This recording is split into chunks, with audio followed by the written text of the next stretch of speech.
Welcome to Ryan's Lost Media. Alright, so I have just seen Aquaman 2. First off, it was kind of mid to get into that. The reason why is because, well, there is an intro scene, and by intros, I mean it shows a scene and then it shows the titles of the movie. So it goes to Antarctica and it shows Aquaman, the Lost Kingdom.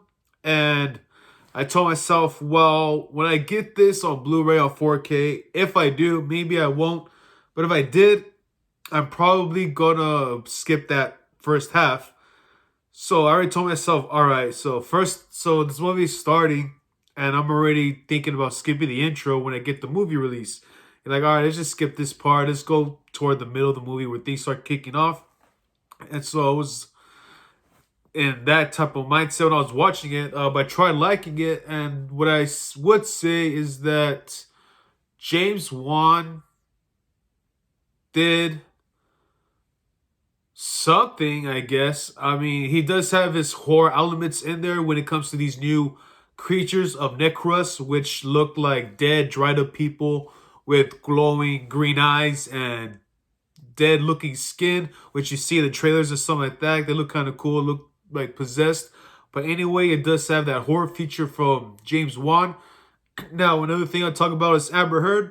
I thought she was going to be in there for a little bit, or maybe a lot of people thought that her and Arthur's child was going to die in some attack by Black Manta and the other forces. But no, Mara, who is the character Amber Heard is playing, she saves Aquaman's life twice, I believe, in this movie.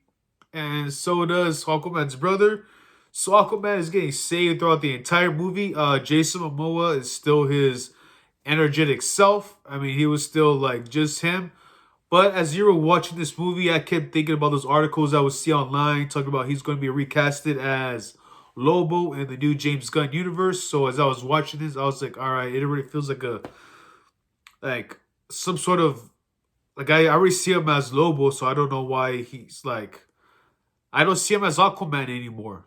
It's just like one of the last movies. So is it enjoyable?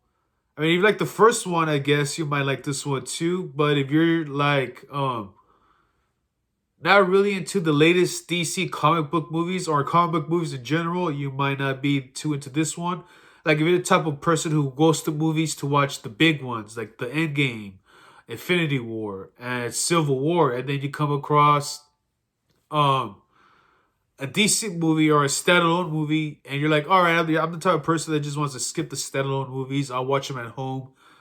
You're probably going to have that same instinctive thought when it comes to this Aquaman 2. And so when it comes to the action scenes, it did have some okay type of action, like the same as the first one, just with a bigger scale. Like it's just different type of sea creatures to look at, sea creatures with different technology on them that they're using to prevent the Black Manta from stealing minerals and stuff that's within the vaults of Atlantis.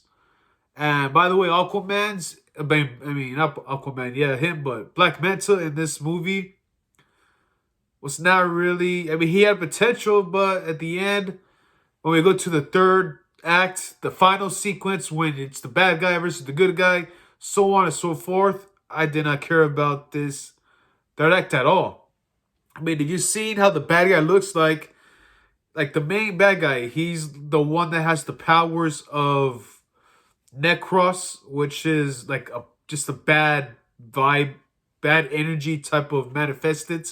So it goes possesses Black Manta, and when he gets possessed with his trident from the underworld, it makes him stronger, and he's able to actually combat Aquaman. And towards the end, dudes just break they just snap like the trident in half, and then Black Manta loses his possessions, and then Aquaman's brother gets a hold of the staff. It ends up going together, so now he gets possessed for a while, and the main bad guy, he's slowly defrosting because he's been frozen forever. He like, you know what I mean? So he's just been frozen in Antarctica, and he's slowly melting while Aquaman is fighting with his brother over who's holding the trident. And he's just like, bro, I love you. You're my brother. I love you. Like, dude, all right, you said it already. Like, we get it. He's your brother. So on and so forth. Just like what? It could have been a battle. Could have been a fight scene. But instead, they're just crying over. They're crying over some little brother emotion. I mean, all right, whatever. I mean, it's not. I mean, it's a family-oriented movie. I might be desensitized from family values, but I still want to see a fight scene, or at least a three-way fight scene in a movie. So Aquaman's brother gives him the trident. Aquaman gives Aquaman. What happens? I forgot. I'm trying to remember how it went. Cause I was just like, this is horrible. Like, I don't care about this at all. So I forgot how, but the villain gets the trident, and he starts like becoming. He starts getting out of his cage. It's thrown. He's like, I'm back. I'm ready to fight. And then he gets his bad spear, the bad vibe spear, the bad necro spear, tossed at him, and the bad guy catches his own spear. All right, that looks kind of cool. Maybe he's going to use it to fight Aquaman and his brother. Maybe the brother's going to die. Someone is going to die. Maybe. Maybe not. And no.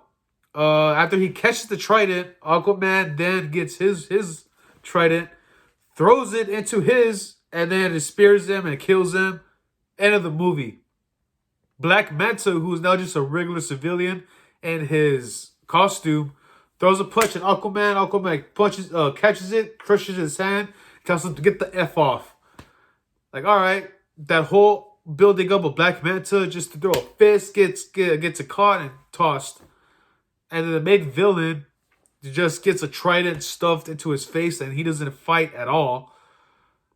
And so yeah, and then towards the end when it shows the baby alive, the Mara alive, and the only person that dies is, I think, the dad. Maybe not. But I don't think anybody really dies in this movie. But I was just like, all right, like, it's just one big like crazy family reunion in some way. But overall, I guess if you like the DC movies, go ahead and watch this one. But this one wasn't really hanging for me. Like, I don't even have the first Aquaman in my DVD physical media collection, and I don't think I'm going to add this one in there too. But either way, if you have some extra money and you do want to have some flavored popcorn mix, a snack, you want to go to the cinemas, you want to finish yourself going to the movies, you have nothing to do, you want to take a compadre with you, yeah, I guess you can watch it if it's not going to be that expensive to you. But if you're just holding out on some of you're looking for another date to go on, you want to do something else, watch another movie, this could be for you. But at the same time, if you're the type of person who likes to watch movies at home and you're like, I don't really know if I want to go to the cinema, you could just wait for this one, to be honest, on Max. But at the same time, this is like the last movie from the DCEU universe. So some of you may want to watch how the last chapter ends. But for me, this one was a bit of a pass. So that's going to be the end of this video. What did I like about it? One thing I did like about it, and out of 5 stars, I'm giving it a 2. One, because, well, it's a movie anyway. And second of all, I like how the enemies kind of look like. The skeleton with the green aura. Because if you play Mortal Kombat 1 or Deadly Alliance, you recognize the Dragon King's army. And how Shang Tsung and Quan Chi were putting souls into these dead, reanimated bodies. And that's what I kind of thought about when I was watching this.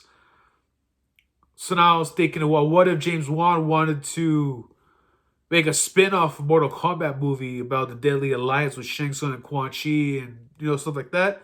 I think James Wan would be able to do it a little bit. Because I did have that sense of, oh, this guy could have a resurrection of the Dragon King army. But enough about that. Mortal Kombat 1, this is Mortal Kombat 2. Out of 5 stars, I give it 2 stars. Out of 10 stars, I give it 3. Overall, not my movie. I didn't stay after the credits. And once they showed all of the characters together, and they start talking about, yeah, and then the credits are just about to roll, I was already walking out the theaters. I was like, all right, I'm going. Like, this movie's just a pass for me. But, yeah, some people like it, some people may not. It's my review of Aquaman 2. Once again, I would like to say thank you for watching.